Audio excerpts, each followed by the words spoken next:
Muchachos, ¿cómo les va?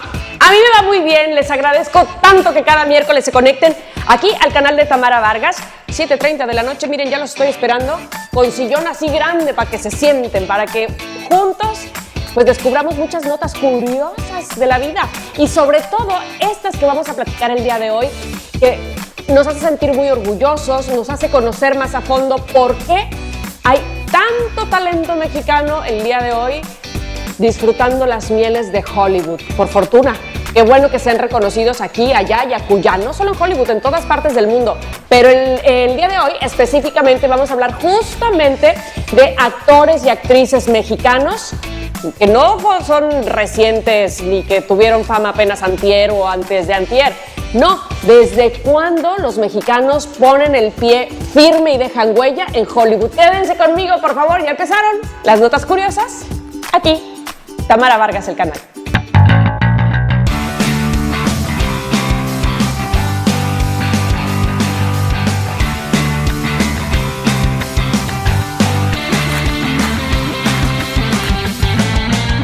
El próximo 24 de febrero se llevará a cabo una ceremonia más de la entrega de los Óscares. Y bueno, por supuesto, nuevamente, como se está haciendo costumbre desde hace 5 años, los mexicanos estaremos muy pendientes de lo que hacen nuestros compatriotas justamente en esta entrega. O más bien, no de lo que hacen, de lo que hicieron y por lo cual están nominados. Es el caso de la película Roma, que tiene 10 nominaciones al Óscar.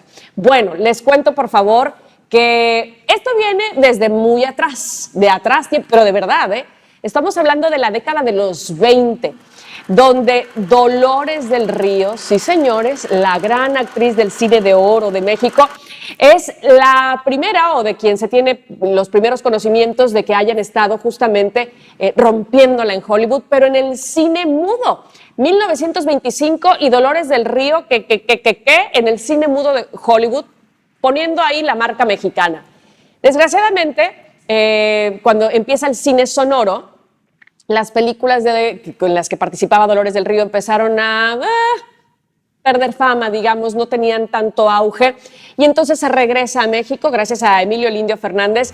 En 1942 hace de ella nuevamente una gran actriz, una gran artista, porque vamos, que él no la vuelve una gran actriz, pero sí una artista muy famosa, y después regresa a Hollywood a hacer nuevamente otros papeles. Es importante decir que ella estuvo casada con un escenógrafo de la MGM y que tuvo mucha relación con diferentes productores y directores de cine hollywoodense. Regresa y hace más películas en aquel país, pero además una de ellas en 1960, donde personificaba a la mamá de Elvis Presley en la película Flaming Star. Les platico ahora de Lupita Tovar, otra actriz mexicana que también en la década de los 20 incursionó en Hollywood también con películas mudas. Y ella se casó con un agente de talento llamado Paul Conner. Igual, cuando empezó el cine sonoro, cambió la suerte de Lupita Tovar y ella se despidió de los platós y de los escenarios en 1945. Pero además, Lupita Tovar es la abuela de los directores y guionistas de la película American Pie, Chris y Paul Weitz, para que vean que todo se lleva en la sangre mexicana, de actriz, Hollywood, los nietos, todo. Mujer latina, pero fuerte, pero arrogante, pero decidida. Esos eran los personajes que le daban a la actriz Lupe Vélez. Ella sí, digamos que tuvo mucho mejor suerte con el asunto del cine mudo a cambio del cine sonoro. La verdad es que Lupe Vélez fue una gran actriz que en 1927 se muda a Hollywood, se muda a los Estados Unidos y logra hacer varias películas con gran éxito. Y les digo, teniendo como personaje siempre la latina que puede, que se las da de sí, como no, a mí, échenme las broncas que yo las arreglo y yo contra el mundo. Ese era el personaje el tipo de personaje que le daban a Lupe Vélez. Sin embargo, su vida amorosa fue bastante trágica o la llevó justamente, al parecer, al suicidio en 1944. No cabe duda que el cine sonoro o el cambio o el paso del cine mudo al cine sonoro fue el talón de Aquiles para muchos de nuestros compatriotas. Ya hablábamos de 3 de ellos por lo menos, y para Ramón Novarro también. Este actor que fue la gran estrella de Ben-Hur en la versión de cine mudo. Bueno, pues la verdad es que daba el tipo no precisamente de mexicano, sino de hombre internacional, digamos así, por sus características de estatura, color de ojos y demás. Y cuando llega el cine sonoro, el acento mexicano, no más, no se lo puede quitar, y dicen que por ese motivo empezó a perder empleos en el cine. Le daban papeles muy secundarios, muy incidentales ahí, de que pasó y que dijo 3, 4 palabras y no más. Desgraciadamente, él murió asesinado por 2 personas que entraron a su casa esperando encontrar una gran fortuna, la cual no existía. Es momento de hablar de la primera actriz mexicana nominada a un Oscar, y estoy hablando de la guapísima y súper talentosa Katy Jurado, quien ya había dejado huella, por supuesto, en Nosotros los Pobres, con un gran personaje, y entonces pues hace el crossover, se va a Estados Unidos, y nada menos y nada más que su primer película al lado de Gary Cooper y de Grace Kelly, que por cierto mencionan que estas escenas con Grace Kelly, el tú por tú, bueno, era una batalla de actrices, de actuación, así muy, muy bien por Katy Jurado. En 1954 la nominan a el Oscar por la película Broken Lands. Y después empieza Katy Jurado a combinar el cine tanto nacional como el internacional, mexicano, e irse a Estados Unidos, y así está, hasta que ella participa en la única película dirigida por Marlon Brando en 1961. Y en 1968, ¿qué creen? También la hace de mamá de Elvis Presley. Como les encantaba a los estadounidenses que la mamá de Elvis Presley en las películas fuera mexicana. Bueno, pues primero fue Dolores del Río y ahora en 1968 le tocó a Katy Jurado.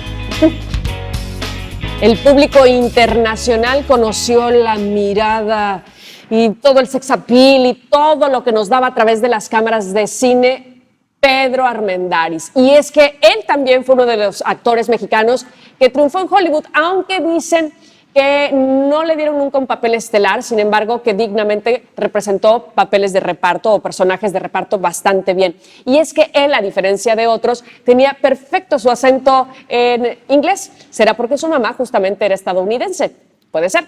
Bueno, pero además, Pedro Armendáriz también estuvo combinando cine en México y en Estados Unidos y en Europa también. Y no solamente actuó en Hollywood, sino también dirigió en 1950 una película llamada La Antorcha, y también para Disney estuvo en El Pequeño Proscrito.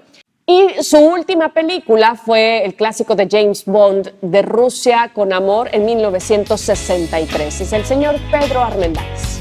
Mario Moreno Cantinflas también incursionó en el cine hollywoodense, y la primera película que hizo en 1956, La Vuelta al Mundo en 80 días, donde tiene un personaje importante, no es el protagónico, tiene un personaje importante, y esta película gana el Oscar a la mejor película en 1956, como les decía. Y bueno, con este boom, pues los productores hollywoodenses quisieron ponerlo en una película más en 1961 llamada Pepe, y ahí desgraciadamente no se corre con la misma suerte, no hubieron buenas críticas. Algunos críticos precisamente hablan de que el humor mexicano pues no se entiende quizá en Estados Unidos y viceversa, que la comedia es más difícil, digamos, de entender. Pero bueno, finalmente él no solamente estuvo en Hollywood, no solamente estuvo en México, también en Europa quisieron mucho, en España quisieron mucho a Cantinflas, en Argentina también. Es un ídolo, sin duda alguna. El Chivo Lubeski, digamos que no anda solo en el rubro de fotografía. Antes que él, el gran maestro Gabriel Figueroa estuvo nominado precisamente en este rubro, Mejor Fotografía, por la película La Noche de la Iguana. Esta película de John Huston, que fue filmada en 1968 con los actores Richard Burton, Ava Gardner, y que además fue filmada en su totalidad en Puerto Vallarta, México.